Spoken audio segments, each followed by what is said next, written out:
فأنا ناصح لإخواني بالصدع بالحق تبيض وجوههم. السكوت في مسألة الحزبية يضرها، فاصدع بما تؤمر وأعرض عن المشركين.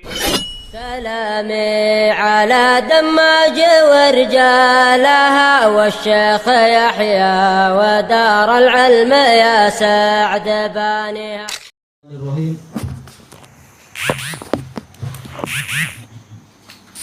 Qala Syekh Abdullah Al-Bassam rahimahullah, as-sadisah, faedah yang keenam, kaunun nabiyyi sallallahu alaihi wasallam rahmatan wa barakatan alal ummah. Hadis ini memberikan faedah bahwasanya Nabi sallallahu alaihi wasallam, kaun kalau kita artikan keberadaan Nabi sallallahu alaihi wasallam sebagai rahmat dan berkah untuk umat ini. Ya, dengan beliau masih ada, maka umat itu selamat dari azab. Wa ma kunna wa ma kana Allahu liyu'adzibahum wa anta fihim. Allah tidak akan menyiksa mereka selama engkau masih ada, wahai Rasulullah. Wa ma kunna mu'adzibahum wa hum yastaghfirun. Dan kami tidak akan menyiksa mereka selama mereka mohon ampun. Jadi keberadaan Nabi SAW itu adalah rahmat agar kita selamat dari azab. Ya Allah. Bagaimana kalau Rasulullah sudah meninggal, Rasulullah tidak ada, maka maka warisan beliau itu juga sebagai sebagai penolak azab. Selama kita masih setia di atas jalan beliau, maka kita akan selamat dari azab. Tapi kalau syariat beliau pun kita tinggalkan, maka tidak ada lagi antara kita dengan azab itu hijab, kecuali rahmat Allah semata. Kenapa? Karena orang yang durhaka pada Rasul, dia terancam dengan siksaan. Baik, kemudian dan juga beliau sebagai berkah untuk umat ini. Ya, menyebabkan orang kaum muslimin jadi semakin kaya dengan ghanimah yang banyak, semakin kaya dengan perniagaan yang besar. Bahkan di dalam di dalam perang Tabuk tidak terjadi perang antara kaum muslimin dengan orang-orang Romawi karena Romawi ketakutan, nggak jadi jumpa di Tabuk. Tapi semata-mata Rasulullah dan sahabat di situ membuat raja-raja di wilayah Syam itu ketakutan. Bahkan Raja Fadak sampai membuat perjanjian damai dengan beliau, ngasih hadiah yang sangat banyak. Ini berkah lagi untuk kaum muslimin. Demikian pula ketika Rasulullah sampai di Madinah, Raja Fadak kirim lagi hadiah yang banyak, dan Rasulullah nggak ngambil itu, tapi diberikan kepada kaum muslimin yang fuqara. Jadi betul-betul Rasulullah itu berkah bagi umat ini. Belum lagi dari sisi doa beliau, berapa banyak orang yang doanya dikabulkan oleh Allah, doa Rasul untuk dia dikabulkan oleh Allah Ta'ala. Bahkan sekedar siapa itu Huzaim, salah satu sahabat yang kecil, cucu dari Hudzaifah, kalau tidak salah Hudzaifah kakek, dan dia adalah juga sahabat yang Rasulullah SAW pegang. Anak kecil ini mengatakan barakallahu fik, semoga Allah memberkahimu. Ternyata ternyata tempat yang dipegang oleh Rasulullah di bagian ubun-ubunnya itu betul-betul diberkahi. Setiap kali ada anak kecil yang sakit atau ada onta yang sakit dan sebagainya, maka dibawa kepada si Huzaim ini. Kemudian dia meludahi tangannya sendiri agar agak basah, kemudian diletakkan di ubun-ubun. Kemudian dia mengatakan bismillah wa ala maudhi'i yadi Rasulillah. Bismillah, dan di atas tempat tangan Rasulullah SAW. Kemudian diusapkan ke bagian yang sakit dari anak itu, atau bagian dari yang sakit dari onta tersebut, maka langsung yang sakit itu sembuh. Ini menunjukkan keberkahan besar dari Rasulullah kepada untuk umat ini. Taibqal la siyama al-ansar, terutama adalah orang-orang Ansar.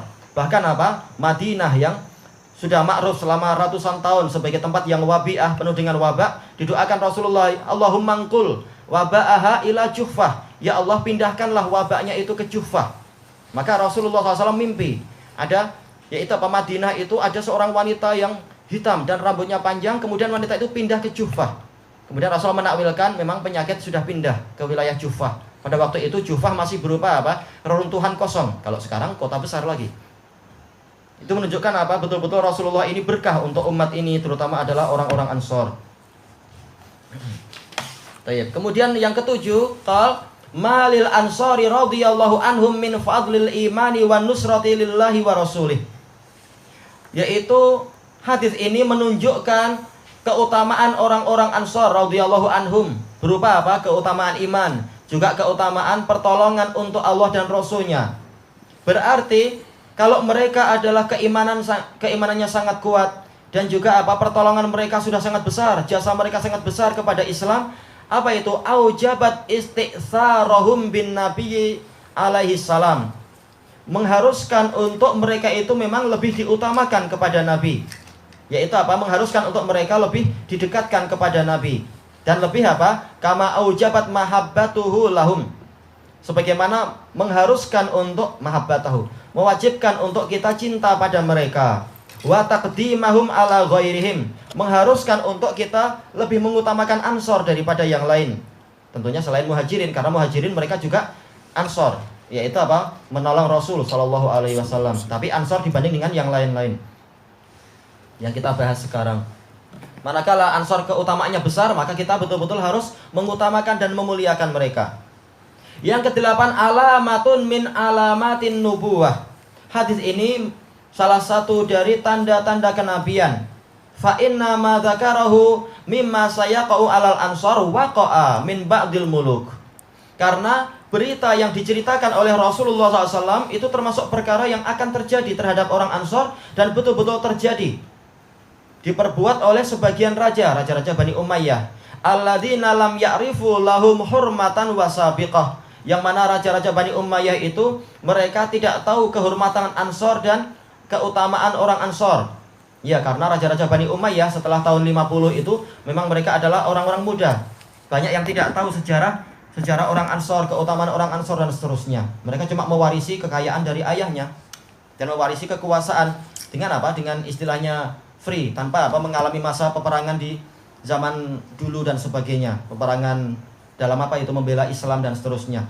Walaupun setelah itu mereka membela Islam juga melawan negara-negara kafir, tapi apa? Tetap jasa yang terbesar ada pada orang-orang Ansor dan ayah-ayah mereka yang membela Islam sejak apa? Sejak awal dakwah. Yang kesembilan, an-nasabral jamil alal masaib min asbabi wurudil haudi ma'an nabiyyi sallallahu alaihi wasallam. Bahwasanya kesabaran yang indah di dalam memikul musibah-musibah itu termasuk sebab datangnya seseorang ke telaga bersama Nabi sallallahu alaihi wasallam. Disuruh untuk sabar. Nah, lalu secara umum kita semua harus apa? Bersabar di dalam apa? Di dalam sunnah. Kenapa? Barang siapa dia tidak sabar dengan sunnah, maka dia lebih memilih bid'ah. Karena bid'ah memang lebih cepat mendatangkan uang memang. Tapi apa? Dia nanti akan terusir dari telaga Rasul sallallahu alaihi wasallam. Berdasarkan apa? Hadis-hadis yang sahih tentang masalah ini, hadis Imran bin Husain dan sebagainya. Dan juga apa? Kalau dia tidak sabar dengan kefakiran, lebih suka mendekat kepada penguasa, kemudian apa? Menghiasi kebatilan penguasa dan seterusnya, membenarkan kedustaan mereka, dia juga terusir dari telaga itu. Sebagaimana dalam hadis Jabir. Jadi memang intinya adalah kita sabar di dalam memikul kebenaran, agar kita nanti berjumpa dengan Rasulullah SAW di atas telaga beliau itu. Tayyib ilahuna wallahu a'lam.